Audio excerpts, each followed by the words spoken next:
أعوذ بالله من الشيطان الرجيم بسم الله الرحمن الرحيم الحمد لله رب العالمين بارئ الخلائق الأجمعين باعث الأنبياء والمرسلين ثم الصلاة والسلام على سيدنا حبيبنا حبيب قلوبنا وشفيع نفوسنا أبي القاسم محمد اللهم صل على محمد وآل محمد وعلى أهل بيته الطيبين الطاهرين الحمد لله الذي هدانا لهذا وما كنا لنهتدي لولا أن هدانا الله أما بعد فقد قال الله في كتابه المبين أعوذ بالله من الشيطان الرجيم بسم الله الرحمن الرحيم اقرأ باسم ربك الذي خلق. Assalamu alaikum, respected brothers and sisters. Today the discussion that we will be having inshaAllah ta'ala will be that on the subject of theology. So when speaking about theology specifically, we understand that there could be many derivatives of what one may understand. For example, my understanding of theology may be different to your understanding of theology. However, over the course of our next few sessions, inshaAllah, we will be coming to somewhat of a conclusion in regards to what Islamic theology actually entails, what the details of it actually are, and what are the most important factors we need to understand when it comes to the subject of theology. So the first and I would say most important matter that we need to discuss before getting into the lessons themselves by means of introduction would be, how do we actually need to approach the subject of theology? So when we look at theology itself, it has unfortunately, I would say, in some of the other religions and also in the religion of Islam, been understood to be somewhat of a dogmatic discussion. As in, there's no space for reasoning, there's no space for intellect, simply a discussion on this is what it is and we are going to call it a day there. However, when it comes to Islamic theology, we understand that it's not as simple as I have just mentioned. We see that there are many different aspects of discussion and there are many different aspects of mubahatha. And that being said, inshallah, now we will begin with the introduction so that we get some sort of information in regards to what we are supposed to actually get from these lessons of theology and how we are supposed to approach the lessons that we have upcoming. So the first point that we need to bring attention to is that our beliefs make up our personality. When we talk about our beliefs, we think of these as things that are incredibly important. However, when we actually look upon how our beliefs are actually made, we see that we do not give it the credit that it is due. So when our personality is taken into consideration, we see that the entirety of our personality, what it means to be us, the I, that is entirely based upon our beliefs. So when we look at what determines our beliefs or what our beliefs determine, we see on both sides of the equation there is a high level of importance. So our beliefs determine our ideals and actions and the conduct of our lives. So our beliefs, as I mentioned, they make up our personality, and in turn they almost govern every aspect of our entire lives. That would be our actions, that would be what we say, that would be what we do. This is true for societies as well. So we don't say that this is just the case for individuals, that their beliefs then inform their actions. We say societies and their institutions, the political models, the economic models. Each of the aspects of a society are governed by the dominant belief of that particular area. Now, coming to the crux of the question, I posed an initial proposition where I stated that beliefs are the most important part of our lives. However, the question still remains, how are our beliefs constructed? When we talk about the construction of our beliefs, we know that they are of incredible importance, that every single aspect of our lives are governed by our beliefs. So then the most important discussion arises of how do these beliefs actually come into fruition in my own everyday life? In the book, in the introduction, we see that beliefs are usually left to a process called acculturation. What do I mean by acculturation? I mean that our beliefs are simply as a result of our environment, our families, our ecosystems, our schools, our environments. So our beliefs are a net result of this. As you are probably thinking right now, if beliefs are so important, can they simply be left to a matter of acculturation, that we just absorb our beliefs by environment and we don't question them at all? No. That's the answer to our question, and that is the state of mind we need to have when approaching the subject of theology. We can't leave our beliefs to acculturation. We can't just leave it to the environment. Our beliefs need to be aspects of ourselves that we have struggled for, that we have strived for, and we have tried to understand independently. And once we have done this, then we can truly say that we have now started in the subject of theology. One of the greatest human needs is to believe. When we look at the human needs, of course, there are many. We can talk about eating and drinking. We can talk about shelter. However, the need to believe, it is discussed as one of the greatest human needs. And this now gives rise to many questions. The need to believe where we came from, where are we going? Is there an objective truth? So on and so forth. So this need that we have to believe then springs a lot of questions to mind. And then the question arises, do we have the capability and capacity to answer these questions at all? The answer to that, Islamically speaking, would be a resounding yes.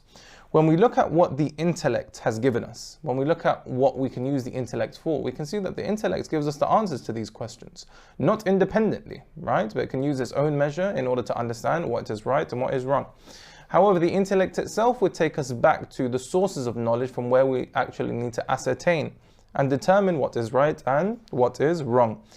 This is, of course, revelation. So the intellect and reason are the things that are needed for theological studies. We need to approach this from a rational mindset, from a logical and coherent mindset. We can't assume beliefs and move forward with them, absolutely not. We start our theological studies and we keep this frame of mind up until the very end, where we understand that the entirety of what we're going through is rational and intellectual, that we take this from a rational and intellectual basis and try to prove from the ground up, from zero, how we believe in one God, how we believe in His justice, how we believe in the prophets that we do, the imams that came after them, and of course the Day of Judgment. None of the knowledge is assumed, and if that's the case, then of course it becomes dogmatic, and we are not truly intellectually and rationally pursuing the subject of theology. What we're doing is simply accepting a few beliefs and allowing acculturation to make our entire personality. However, as we know, our beliefs are far too important a subject for us to leave them to the environment. Now, the intellect can tell us where we are right and wrong, as mentioned, and the way it can do this is through revelation. So the intellect will take us back to a source of knowledge, which is revelation. It will tell us that this source of knowledge is what we need to do, or what we need to use rather, in order to understand what the higher truth is. So the discussion of reason and revelation will come afterwards. However, now just as a introduction, by means of introduction, I would just like to bring forward the point that both are working hand in hand, revelation and reason, not just one or not just the other. And this is, we have been described the reason why the prophets have been sent in the first place. So when we talk about the prophets that have been sent in the monotheistic religions, the revealed religions, we can see that the purpose of them being sent is so that this knowledge, this revealed knowledge, can be given down to humanity so that we can then use our intellect in order to discern this knowledge, in order to analyze this knowledge and make better decisions for ourselves in regards to what is right and what is wrong. So we need both of them in conjunction. We need one with the other. We can't just have one independent or the other independent. We need reason and we need revelation. In Islam, if I ask you what the definition of religion is, we have many varying different answers. And as I said, there's a lot of dogmatic arguments here that religion is simply a thing where you don't think, where you don't reason, where you don't intellect. You simply just blindly accept. However, in the introduction, we have seen that Islam itself is described as the pursuit of the truth. Now, this would give us a great frame of mind for our subject of theology. When we look at the pursuit of the truth as Islam itself, that what we are trying to look for here is the truth. So this is where science and religion are at no different pace at all. Science and religion are on independent, we would say, weightings here. So science also looks for the truth, and religion also looks for the truth. However, the only thing that differs is the subject matter. So in science, we see that it's entirely physical, but in religion, we can see that it is the material and the immaterial. So the scale is larger, and we would say that the research is much more extensive. for that matter. However, the point that I would like to really drive home is that religion itself is the pursuit of the truth. So finding any degree of higher truth is the pursuit of religion itself. That's why in Islam there's no conflict between science and religion, because we're both trying to get to the higher truth. We're both trying to understand what haqq truly is. However, the only conflict, as I said, arises that science limits all of reality to the material, and religion understands that there is a reality and existence outside of the material into the immaterial as well. Now, concluding our introduction, we state that for this very reason, superstition is a thing that destroys both science and religion. Whenever we talk about superstition, the discussion arises that superstition is a very religious matter, and it's something that doesn't enter the realms of science. But the point being made in the book is this, that as dangerous as this is for science, is as dangerous in religion as well. Because as I mentioned, religion is a matter where we use our reason, where we use our intellect in order to analyze the ilm and the knowledge around us in order to get to a higher truth. So if I have a superstitious matter now, this is going to inhibit me from getting to this higher truth, because it simply becomes a dogmatic endeavor. The same as it is in science. In science, it has to be proven, correct? You can't just assume, or you can't have a superstition, or you can't just do guesswork in regards to what is actually going on. There is a larger discussion that needs to be had. Religiosity and piety have been understood as loyalty, not commitment of the truth, is a statement that's made in the book, which is quite telling. It states that when we talk about piety and religiosity, it's almost automatically translated as loyalty. Just blindly defend the religion that you were born in, and that's the extent of your taklif.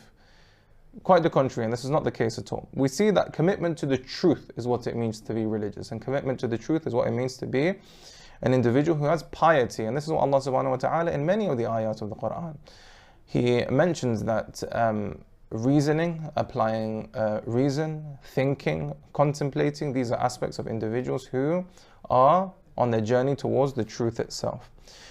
In the religion of Islam, we see that imitation can't be the basis of faith. So when we talk about taqleed, this can't be the basis of faith. I believe in this because my parents do, because my community does. No. This needs to be an independent decision that you come to out of your own reason and out of your own intellect. And faith is only obtained after a valid pursuit of the truth. It's not enough simply being born into a religion and saying that, I've already won because I've been born here. No, after you've been born into the religion, you have an advantage that you can begin your pursuit of the truth immediately, and you have the resources in front of you. So rationality and logic are incredibly necessary components, and not just necessary components, they're the only components that we can actually use in order to get to the higher truth. So this is where everyone is on an equal playing field, Muslim or non-Muslim. All individuals in the world, they all have intellect, and they're all able to reason, and they're all able to rationalize. And these factors are the only factors you need in order to establish the usul al-din, which are Tawheed, Adala, Nubuwa, Imama, and Qiyamah. So that has brought us to an end in regards to our introduction, and we quickly and swiftly move on to lesson 1. So just as a sort of, I would say, breakdown in regards to what the course entails, is that this course itself, it has a division of the usul al-din, of course. So we have the division into Tawheed, Adala, Nubuwa, Imama, Qiyamah. And it will move on in this manner. You need to understand one before you move on to the other. You can't really just jump in between without understanding of the previous matters. So that being said, we in this book, which is Theological Instructions by Marhum Ayatollah Misbah Yazdi, we can see that the aspect of theology, which is in the understanding, we would say, of the usul al-din themselves, are breaking down in quite a coherent and comprehensive manner. When we divide it into the 5, and when we divide it into the usul al-din, we see theology itself, whatever theology book you use, are divided into these major components. There are 60 lessons in total, and we have a discussion of 30, so hopefully each session we will be covering 2 lessons, in average we will be covering 2 lessons, and by the conclusion of our 30th lecture, we will come to an end of the book. However, as mentioned, I bid each individual who is watching this lecture and each individual who is listening to come to this course and discourse of theology with a rational and logical mindset. We can't assume any knowledge, we can't base it upon any superstitions, we can't have any dogmatic approaches to our understanding. We look at this through a lens of intellectual understanding and rationality. So that being said, we say Bismillah and we start with our first lesson, which is the concept of religion. Now, when we look at the concept of religion, the book begins as follows. The purpose of this book is to explain the beliefs of Islam, known in Islamic terminology as the principles of religion, the usul ad-din. Before delving into this subject, it is necessary to briefly define the word religion. A definition in the art of logic marks the beginning of conceptualization. So the first thing that we need to do is that we need to define what we actually mean by religion, because we stated that usul ad-din are the principles of religion. So first and foremost, what actually is religion? Religion is defined as the word deen, right, in the religion of Islam. And we can see that deen itself means many different words. One is obedience, the second is reward, and the third is subjugation. However, if we take it on the assumption that religion means deen, then we can move forward on that matter and on that manner where we say that obedience is the definition that we are looking for. So in technical terminology, religion means to have a belief in the creator of man or universe. So the definition of religion is given here. If someone believes in the creator of man or universe, this is said to be someone who is religious. It's as simple as that. The prescribed actions that accompany such a belief also fall within this definition. As for example, if somebody is a Muslim, and if they believe there is a creator, and as a Muslim they have to do certain things that are wajib, and stay away from certain things that are haram, that falls in within the confines of religion. Those who believe in the creator, even if their beliefs are mingled with perversions and superstitions, are regarded as being religious. So religion, I'm not talking about the true or false religions, I'm just talking about religion in general. We can see that even if their religion is incorrect, if they believe there was a creator of man or universe, they fall within the category of religion.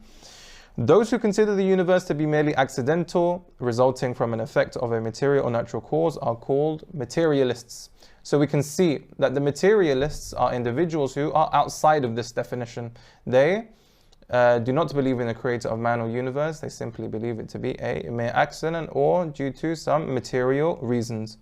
On this basis, contemporary religions can be divided into true or false religions. So now we come into the distinctions of religion. Religion can now be divided into those that are true and those that are false. What are the true religions? A true religion can be termed as a tradition which holds correct beliefs and are consistent and are consonant with the reality, and from which emanates behavior which is expounded and intensified with the sense of being right and secure. So the right religions are those that reflect reality and that produce behavior that are consistent with, we can say, with that which is right and that which is secure. This is an extensive discussion that inshallah we will have. Our time has come to an end for today's discussion, and inshallah we will continue with lesson 1 from the principles of religion and its branches from the next session. Wa akhir da'wana walhamdulillahi rabbil alameen. Salawat ala Muhammad wa ala tahirin.